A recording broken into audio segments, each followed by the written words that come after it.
નમસ્કાર, હું Rinku Prajapati public India ન્યૂઝમાં આપનું સ્વાગત કરું છું। શરૂઆત કરીએ આજના સમાચારની। આણંદ જિલ્લામાં ગરમીનો પારો 45 ડિગ્રીએ પહોંચ્યો। આણંદ જિલ્લામાં સતત બીજા દિવસે ગરમીનો પારો 43 ડિગ્રી સેલ્સિયસ ઉપર રહ્યું હતું। શનિવારે બપોરે ગરમીનો પારો 45 ડિગ્રી સુધી પહોંચી જતાં જિલ્લાવાસીઓ કાળઝાળ ગરમીમાં શેકાયા હતા। આગામી 3 દિવસ જિલ્લામાં ગરમીનું મોજું યથાવત રહેવાની સંભાવના હવામાન વિભાગે વ્યક્ત કરી છે। વેસ્ટર્ન ડિસ્ટર્બન્સને લઈને આણંદ જિલ્લામાં ગત સપ્તાહે કમોસમી વરસાદ વરસ્યો હતો। વેસ્ટર્ન ડિસ્ટર્બન્સની અસર પૂરી થતાની સાથે જ જિલ્લામાં સૂર્ય દેવતા અસલી મિજાજ બતાવી રહ્યા છે।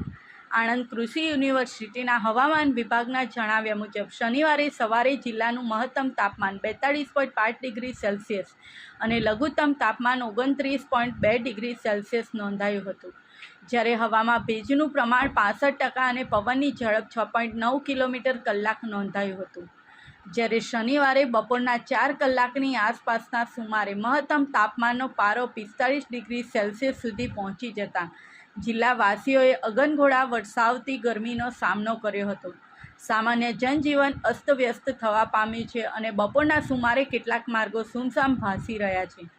આગામી 3 દિવસ જિલ્લામાં ગરમીનું જોર યથાવત રહેશે અને જિલ્લાવાસીઓએ આકરી ગરમીનો સામનો કરવો પડશે તેવી સંભાવના હવામાન વિભાગે વ્યક્ત કરી છે, જેથી આરોગ્ય વિભાગ દ્વારા પણ ખાસ સાવચેતી રાખવા જિલ્લાવાસીઓને અપીલ કરાઈ છે અને બપોરે અગત્યના કામકાજ સિવાય ઘર કે ઓફિસની બહાર ન નીકળવા અનુરોધ કરાયો છે।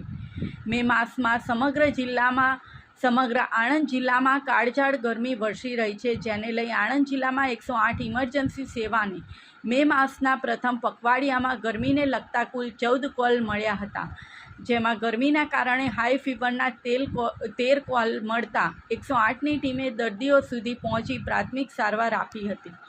આ સાથે આજના સમાચારને અહીં સમાપ્ત કરીએ છીએ।